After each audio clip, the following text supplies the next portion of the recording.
pero al decúbito. Es decir, son pacientitos que tú los echas, están sentaditos respirando normal. Los echas y no pueden respirar. Entonces, aquí el condicionante en el caso de la ortopnea es el decúbito. O sea, sentados no. Sentados respiran, pero echados no. ¿En qué caso se ha visto eso? En el COVID, ¿se acuerdan? En el COVID grave, los pacientitos no podían echarse porque sentían que les faltaba el aire y se desesperaban. Y tenían que dormir inclusive sentaditos en sillones o así. Porque no podían echarse completamente. ¿En qué casos hay esos problemas? En el COVID, por ejemplo, en el caso de insuficiencias cardíacas congestivas, también hay ortopnias. En el caso de derrames pleurales también hay ortopnias. Entonces, son dos definiciones con las que ustedes van a estar familiarizados. Disnea es algo que van a escuchar con mucha frecuencia y ortopnia. Claro. Ajá. Ahora, vamos con el segundo patrón. Entonces, ya hemos evaluado frecuencia. ¿Qué más empleamos para evaluar la respiración? El patrón respiratorio. El patrón respiratorio es la gráfica de nuestra respiración. Entonces, ¿cómo es que se da la respiración? La respiración básicamente está dada por dos segmentos, la inspiración y la expiración. ¿Cómo dibujo esto? En esta gráfica, miren, una persona que está en reposo, que está sentada, va a inspirar, expirar, inspirar, expirar. Simplemente es un gráfico de ondas. Y es algo muy sencillo de entender. ¿Por cómo sé que esta persona se encuentra en reposo y está normal? Porque las curvas todas son del mismo tamaño, hay la misma distancia entre curva y curva. Entonces, ese es el patrón respiratorio de una persona que está en reposo y que está sana. ¿Qué pasa si esta persona sana, yo la mando a correr? Le digo, baja a la mayor. Entonces, va a hacer definitivamente el ejercicio, va a generar que cambie su patrón respiratorio, va a haber una hiperapnea, una respiración rápida y profunda. ¿Y cómo se dibuja? Así, ¿ven? Mayor inspiración, mayor expiración, mayor inspiración, mayor expiración. Sé que es de una persona normal, porque hay la misma distancia entre curva y curva. Lo que estoy observando también que las curvas son semejantes, pero de todas maneras, si comparo con una persona en reposo, la gráfica es más marcada. Entonces, este es un patrón respiratorio normal, en dos condiciones distintas, en reposo y en ejercicio, pero normal. Sin embargo, hay personas, o mejor dicho, hay patologías en las que este patrón tan sencillo se ve alterado y cambia su estructura. Y son tres los patrones patológicos característicos clásicos de la respiración. Hay muchos más, pero estos son los más patognomónicos. Y acá tenemos a la respiración de Cheyne-Stokes, a la respiración de Biot y a la respiración de Kussmaul. Estos tres patrones respiratorios solo se presentan en patologías, no van a encontrarlos jamás en personas normales. ¿Y cómo son o en qué casos ocurren? El primero, el patrón de respiración de Cheyne-Stokes es un patrón acidótico, se le conoce como acidótico, y lo vamos a encontrar en insuficiencias cardíacas congestivas, lo vamos a encontrar en apnea obstructiva del sueño. Justo lo que les mencionaba de los abuelitos. Cuando los viejitos están durmiendo, comienzan a respirar, ¿no es cierto? Primero respiran suavecito, mientras comienzan a dormir despacio, despacio, cada vez van respirando más fuerte, inclusive roncan, y la respiración se hace más profunda. Después otra vez empieza a bajar, empiezan a regularizar, tal vez tosieron por acá, otra vez empiezan a respirar normal, cada vez menos, y llega un punto en el que, ¿qué significa esta raya? Apnea. Entonces, van respirando más profundo, luego van enlenteciendo, van bajando la profundidad y hacen apnea. Entonces tú ves al abuelito que está así, y de pronto va bajando, y apnea. Y no se mueve su tórax. Y cuando dices, abuelito, ¿te moriste? Otra vez comienza. Llega el pico, baja, otra vez no se mueve. No, en este caso se llama respiración de Cheyne-Stokes. ¿Por qué hacen apnea? Porque justo en esta parte hay obstrucción, por ejemplo. Entonces la lengua está empezando a colapsar, está empezando a tapar la vía respiratoria. Por eso está respirando más fuerte para ganar, pero como al final la lengua colapsó, obstruyó, va bajando su patrón hasta que se abre. El abuelito se da cuenta que no puede respirar, empieza a toser o otra vez empieza a recuperar. Luego otra vez la lengua colapsa o otra vez empieza a bajar. Eso es un patrón de chain pistol. Entonces puede ser apnea obstructiva, también puede ser un tema de acidosis, sobre todo acidosis severas, también podemos encontrar en insuficiencias cardíacas congestivas. Ese es el patrón. El siguiente patrón es el patrón de Biot, la respiración de Biot, y es muy semejante a una arritmia. ¿Se acuerdan cómo era la arritmia? El gráfico desordenado. Lo mismo pasa acá. La respiración de Biot es desordenada. No hay un patrón establecido. Hay momentos de apnea, hay momentos que está mucho más profundo, mucho más acelerado, más enlentecido. ¿Y en qué casos esta respiración se le conoce o se considera que es premortem? ¿Por qué? Los pacientitos que tienen esta respiración usualmente tienen hipertensión endocraniana. O sea, son pacientitos a los que se les reventó una venita, una arteria en la cabecita y empieza a sangrar. Es hipertensión endocraniana. Entonces, miren, empieza a sangrar y como hay tanta sangre y saben que el cráneo es rígido, no va a poder expandir, no va a ver por dónde sale esa sangre. Entonces va a empezar a aumentar la presión acá. Entonces, claro, y como va a empezar a aumentar la presión, el cerebro va a tratar de huir por algún lado. ¿Y qué orificio tiene para huir? El más grande es el occipital. Entonces va a tratar de bajar por el orificio occipital, pero no es lo suficientemente grande como para que salga el encéfalo. Entonces se va a enclavar y te mueres. Entonces, justo cuando se está dando este proceso de enclavamiento, en ese corto periodo de tiempo, vamos a observar una respiración de Biot. Es una respiración ya boqueante, es una respiración desorganizada, está rápido, lento, de pronto apnea, de pronto otra vez muy desorganizada y es premortem, porque la única solución para este caso es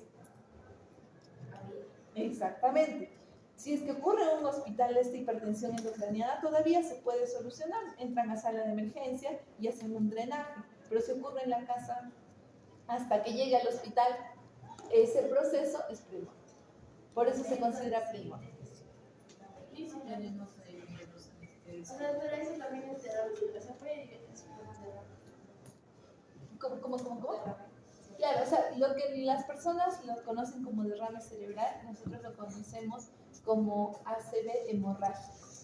O sea, porque hay una rotura de un vasito que ha producido hemorragia, y la hemorragia es lo que está produciendo la hipertensión endocraniana, y la hipertensión endocraniana está generando la respiración de Biot y está generando el enclavamiento de la mente. Yo veo eso, digo, lamento decirle que ya. Sí, de verdad, porque a menos que puedas entrar a la sala y no hay más que hacer. Y así tú lo reanimes, no vas a poder revertir la causa de esa muerte porque el problema está acá, no es aquí. Eso es, la respiración de Biot.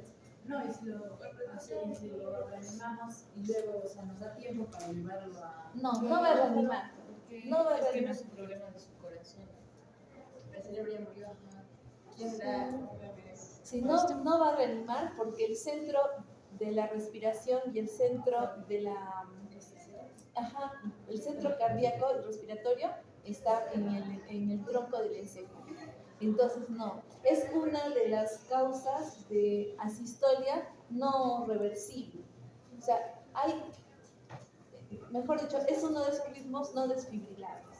Hay ritmos que sí son desfibrilables, que tú le pones el desfibrilador y sí va a revertir, y puede salir.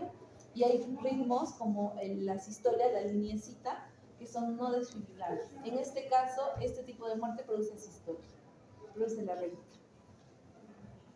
Y por último tenemos el patrón de Kussmaul. El patrón de Kussmaul, ¿a qué patrón se parece? Al del ejercicio.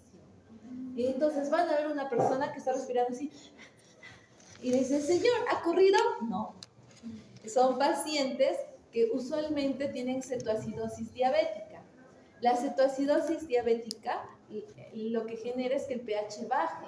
Entonces el cuerpo como primera instancia, primera solución que plantea es revertir esa acidosis con alcalosis.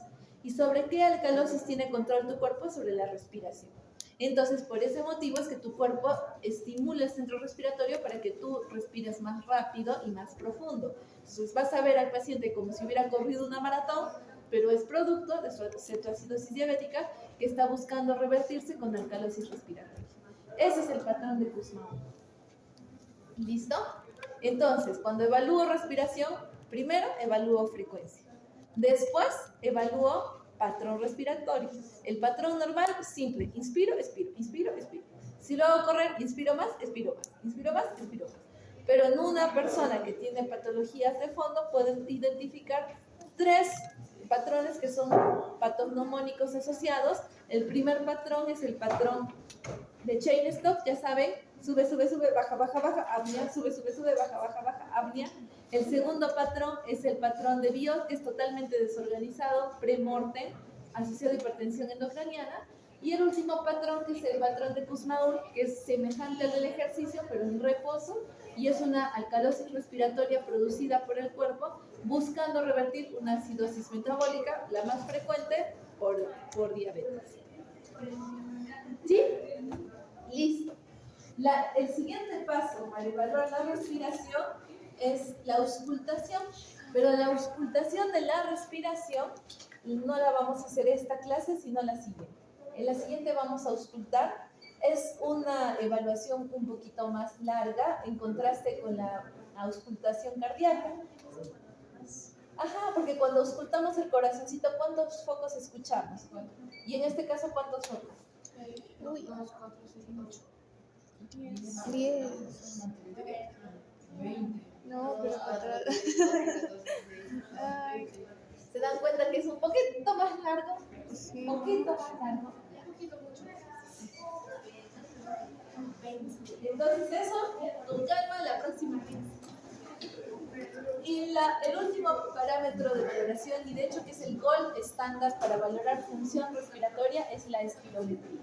La espirometría es el gold estándar porque valora todo el aparato respiratorio. El aparato respiratorio, ¿por qué está constituido? Faringe, laringe, tráquea, bronquios y pulmones, ¿no es cierto? Entonces, la espirometría va a valorar todos estos elementos para poder ver que mi función respiratoria se cumple a cabalidad, que haya efectivamente el intercambio gaseoso adecuadamente. Por eso esta prueba está dividida en 2 elementos, la valoración de flujos y la valoración de capacidades. La espirometría va a valorar flujos y los flujos me van a permitir saber si mi árbol bronquial está bien, y la espirometría va a valorar capacidades y me va a permitir saber si mi parénquima pulmonar está bien. Entonces, como son 2 elementos que tiene que evaluar, la espirometría se divide en 2 etapas, en espirometría simple y en espirometría forzada. Simple y forzada. Entonces, primero vamos con la simple. El objetivo de la simple es valorar capacidades, es decir, valorar mi parénquima pulmonar. Pero para que yo logre definir cómo están las capacidades de mi pulmón, o sea, si mi pulmón está expandiéndose lo que debería, primero tengo que determinar volúmenes. Las capacidades son la suma de volúmenes. ¿Y qué volúmenes maneja mi pulmoncito? 4 volúmenes. El primer volumen que maneja mi pulmoncito es el volumen corriente o volumen tidal. El volumen corriente es el que yo estoy movilizando cuando estoy en reposo. O sea, todos los que están sentaditos ahora tranquilitos están manejando solo volumen tidal, nada más. Y la gráfica ustedes ya la conocen. Inspiración, expiración, inspiración, expiración. Esto es volumen corriente, volumen tidal. Ahora, ustedes están respirando normales, a la cuenta de 3 sin tomar aire, así como están normales. A la cuenta de 3, expiren hasta quedar cianóticos. 1, 2, 3. Ya, esa expiración que han forzado con todos sus músculos respiratorios se llama volumen expiratorio de reserva. Entonces, esa respiración forzada me da el volumen expiratorio de reserva. ¿Listo? Pero a pesar de que ustedes han expirado con todas sus fuerzas, con toda su energía, sus pulmones no han colapsado, su pecho no ha hecho esto. ¡Plac! y se ha pegado con su espalda. No, ¿no es cierto? ¿Por qué? Porque todavía ha quedado un volumen de aire dentro de sus pulmones que no va a salir así te expriman los pulmones. Y ese volumen de aire que queda residual, ese volumen residual es el volumen del espacio muerto, el volumen que se encuentra en nuestros bronquios, bronquiolos, que no forma parte de este intercambio, simplemente que está ahí para que no se colapse. Entonces, hasta ahora ya vamos analizando 3 volúmenes. El volumen corriente, que es el volumen que yo manejo cuando estoy en reposo. El volumen de expiración de reserva, que es el que sale cuando hago una expiración forzada, que ni siquiera yo sabía que lo tenía. Y por último, el volumen residual, que es el volumen que siempre va a quedar, a pesar de que haga la expiración forzada con la mayor fuerza, las mayor ganas, a pesar de eso, igualito es el volumen que va a quedar.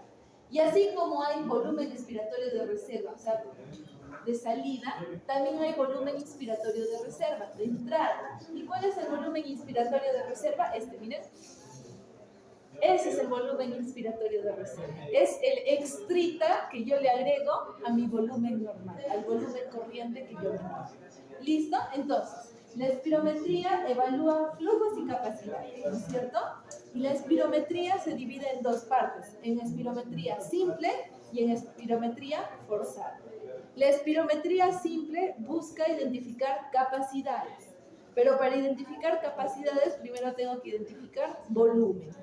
¿Cuántos volúmenes identifico? 4. ¿Cuál es el primer volumen? El corriente, que es el tidal, el que estoy en reposo. Segundo volumen que puedo identificar, expiratorio forzado. Estando en reposo, todo ese extra que puedo expirar. El tercer volumen, el residual, que no va a salir bajo ningún concepto por ninguna expiración. Y el cuarto es lo opuesto, el inspiratorio de reserva, esa que es gracias a la inspiración forzada. ¿Listo? Ahora que ya tengo mis 4 volúmenes identificados, voy a identificar capacidades. ¿Y cómo evalúo las capacidades? Sumando. Bien, las capacidades son la suma de los volúmenes. Si yo sumo volumen inspiratorio de reserva más volumen corriente o volumen tidal, me da capacidad inspiratoria. Si yo sumo volumen inspiratorio de reserva más volumen corriente más volumen expiratorio de reserva, me da capacidad vital y así sucesivamente. Cuando yo hago una espirometría, me da todos esos datos. Pero realmente, para ser sinceros y ya para cerrar la parte de espirometría simple, la capacidad que más me interesa es la capacidad vital. Esa es la más importante. Las demás capacidades ya es para otro tipo de valoraciones más específicas.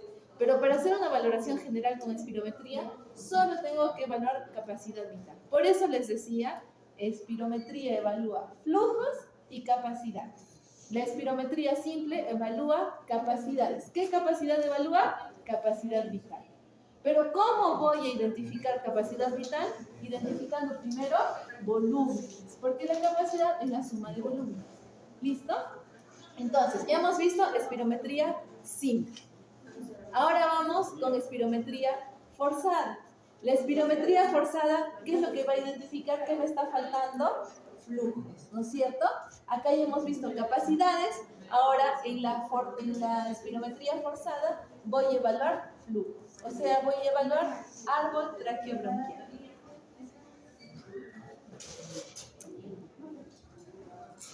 ¿Y cómo se evalúa o en qué consiste la espirometría forzada? En la espirometría forzada se van a dar 2 gráficos.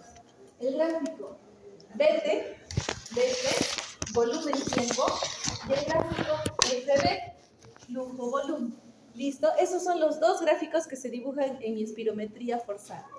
En la espirometría forzada hay que tener en consideración que los gráficos solamente dibujan expiración.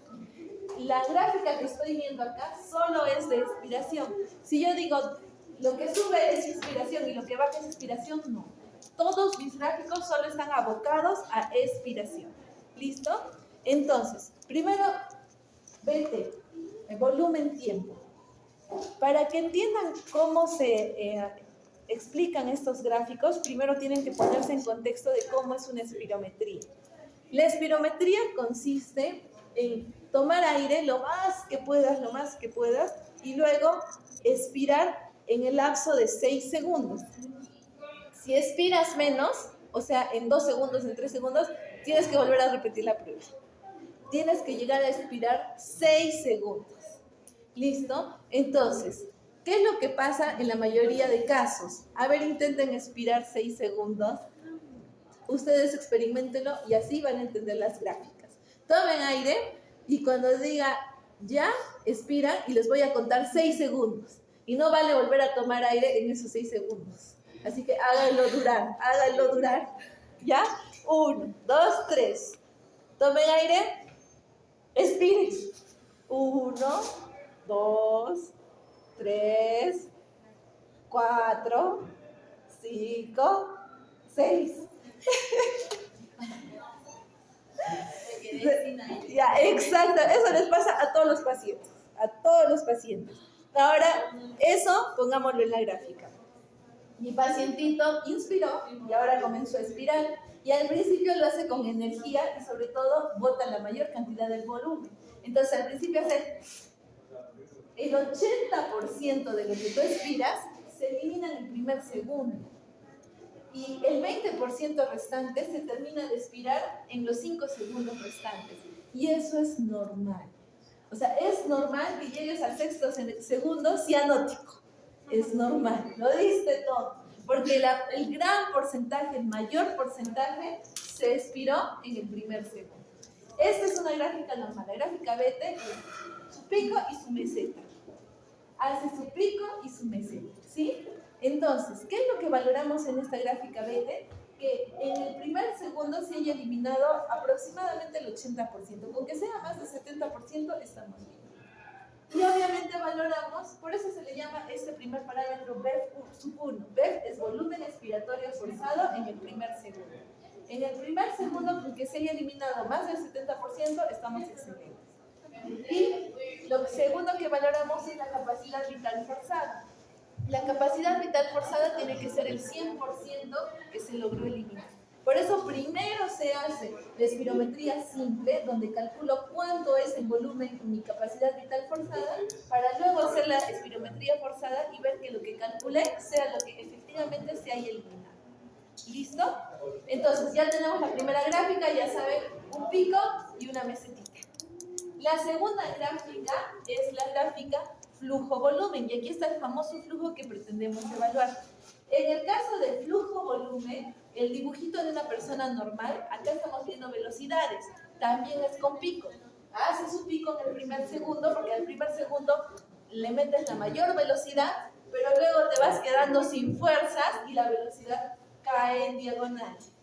Entonces, ¿cómo es una gráfica FB normal? Como una montañita. Levanta y cae en diagonal. ¿Listo? Entonces esas son las dos gráficas que va a dibujar mi espirometría forzada. Hace su pico y hace su meseta, y en la otra hace su pico y cae formando una montañita. ¿Listo? Esos son los dos gráficos. Ahora que ya tienen las bases teóricas, pongámoslo en la práctica. La espirometría es un estudio diagnóstico. Eso significa que el resultado que me dé, me da diagnóstico con nombre y apellido, no me da presuntivo. Entonces, con la espirometría yo sí puedo saber si efectivamente tengo asma o si efectivamente no tengo asma, si efectivamente tengo EPOC o no tengo EPOC. Es concluyente, es determinante. Para lograr este diagnóstico hay un algoritmo que lo es todo. Y con esto ustedes van a poder diagnosticar asma, EPOC, restrictivo, todo, que es el de acá. Entonces, viene mi pacientita, dice, ay, siento que no puedo respirar, siento que me falta el aire. ¿Será asma? ¿Será EPOC? ¿Tendré neumonía? Estoy normal. ¿Qué es lo que vamos a hacer? Viene la pacientita, lo primero, antes de hacerle la espirometría, le pregunto, ¿has fumado? No tiene que haber fumado, no tiene que haber hecho ejercicio previamente, igual que el EKG, 10 minutos en reposo. No tiene que haberse aplicado inhaladores 6 horas antes de la espirometría, nada de inhaladores, y no debe estar enfermita, porque si está enfermita, obviamente el resultado va a ser totalmente sesgado, es por lo que está con gripe, con bronquitis, ¿no? Tiene que estar dentro de lo determinante, pues sano. ¿Cómo se hace la espirometría? Conectamos el espirómetro, le vamos a poner un tapanariz, aquí, vamos a taparle su naricita y le decimos que tome aire por la boca. Todo el aire que pueda, inspiración forzada porque queremos medir su capacidad vital forzada. Entonces, todo el aire que pueda, tome por la boca y luego, en una sola expiración que tiene que durar 6 segundos, expire. Entonces, esa expiración tiene que ser obturando la boquilla con los labios. Entonces, no puede morder así. Así no puede soplar. No, tiene que soplar así. Exactamente. Y tiene que durar 6 segundos esa expiración. No es fácil, no es fácil. ¿Y si dura menos? Le va a salir, no vale, repite. ¿Qué? Sí, tiene que llegar a 6 segundos. Y tiene que ser constante. Sí. Hasta que te quedes sin aire, absolutamente cianótica, hasta que salga así, así, porque ya no hay más, Entonces, con eso, tú has garantizado una adecuada espirometría. Te sale tu informe y te van a salir muchos parámetros, no te va a salir 1, 2, no, una cantidad interminable de parámetros. Pero, ¿cómo vas a diagnosticar? El primer parámetro en el que te tienes que fijar es en el cociente B1 sobre FBC. Buscas esa división. Y cuando buscas esa división, tu punto de corte es 70. Si tienes menos de 70%, esa persona tiene un problema obstructivo. Si tienes más de 70%, puede estar normal o puede que tenga un problema restrictivo. Entonces todavía no cantas victoria. Ya sabes, si te sale menos de 70, es un problema obstructivo. Si te sale más de 70, puede ser que esté normal o puede ser que tenga un problema restrictivo. Vamos primero con lo obstructivo. En el caso de obstructivo, tengo dos posibilidades, que sea asma o que sea EPOC. ¿Qué es EPOC? Enfermedad pulmonar obstructiva crónica. ¿Quiénes sufren de EPOC? Los pacientitos que son fumadores crónicos. Entonces, la bronquitis crónica, por ejemplo, es parte del EPOC. Entonces, ¿cómo vas a diagnosticar si tiene asma o si tiene EPOC? Vuelves a hacer la prueba, pero ahora le aplicas inhalador, un broncodilatador, que puede ser un salbutamol, o sea, un beta-2 agonista, como también puede ser un anticolinérgico. Entonces, le colocas el inhalador y el inhalador se supone que tiene que abrir esos bronquios que están cerrados. Entonces, le vuelves a tomar la espirometría. Si ha mejorado más de 12%, ese pacientito tenía asma. Has revertido su obstrucción con el inhalador, tiene asma. Pero si no mejora o mejora menos de 12%, entonces ese pacientito tiene EPOC.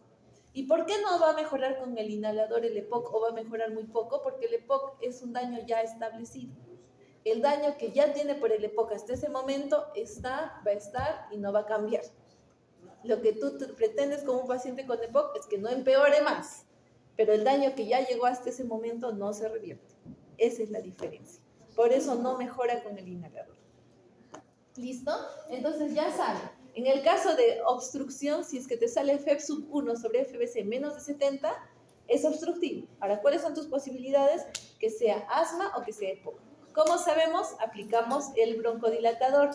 Si mejora más de 12%, era asma. Es una enfermedad, pero tan mala no es. Pues Juancito. Y si es menos de 12% la mejoría, entonces significa que es EPOC. ¿Listo? Ya está. Ahora vámonos por el otro lado. FEB1 sobre FBC. ¿Qué tal si me salió más de 70%? Digo, bien, ¿estoy sana? Todavía no. Todavía no. ¿En qué me tengo que fijar? En la capacidad vital forzada. Si mi capacidad vital forzada sale más de 80%, entonces sí estoy sana. Ahora sí, canto victoria. Digo, excelente. Pero si sale menos del 80%, entonces es un problema restrictivo. ¿A qué le llamo problema restrictivo? A todo aquello que restrinja mi respiración. ¿Qué cosas restringen mi respiración? Lo que se les puede imaginar. Una neumonía, puede ser un tumor, puede ser un problema en el diafragma, un problema de expansión, una fractura. Entonces, todo lo que restringe mi respiración, una pleuritis, problema restrictivo, capacidad vital forzada, menos de 80.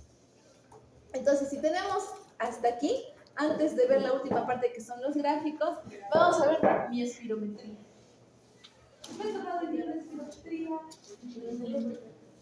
Ya. ¿Cuál es el primer punto que tengo que revisar en una espirometría? B sub 1 sobre FBC. Entonces, miren, la espirometría me da todos estos parámetros. Entonces, en todos esos parámetros, lo que yo tengo que buscar es el B sub 1 sobre FBC. ¿Cuánto tiene que ser? Más de 70% para decir que es normal, ¿no es cierto? A mí me salió 86.77. ¿Qué significa? Puede ser que esté normal, pero también puede ser restrictivo. Entonces, todavía no canto victoria. ¿Qué es lo que tocaría en este caso? FBC. ¿Cuánto tiene que salir el FBC? Más de 80%. En mi caso me ha salido FBC 95%. Muy bien. Normal. ¿Qué tal si me hubiera salido 70%? Restrictivo. Entonces, ¿entendieron cómo se interpreta esto? Ya. Lo último, ya, para que se pongan a soplar. Las gráficas. Para analizar, para evaluar una espirometría, también tengo que evaluar mis gráficas. Entonces, ¿se acuerdan qué gráficas habían en la espirometría forzada? La BT y FB. La BT es volumen-tiempo. ¿Cómo era la gráfica normal BT?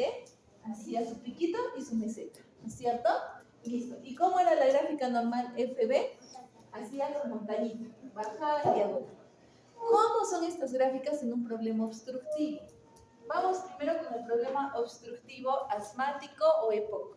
En el EPOC, miren, esos bronquios que deberían estar abiertos se cierran. Apenas hay una pequeña lucecita por donde pasa el aire.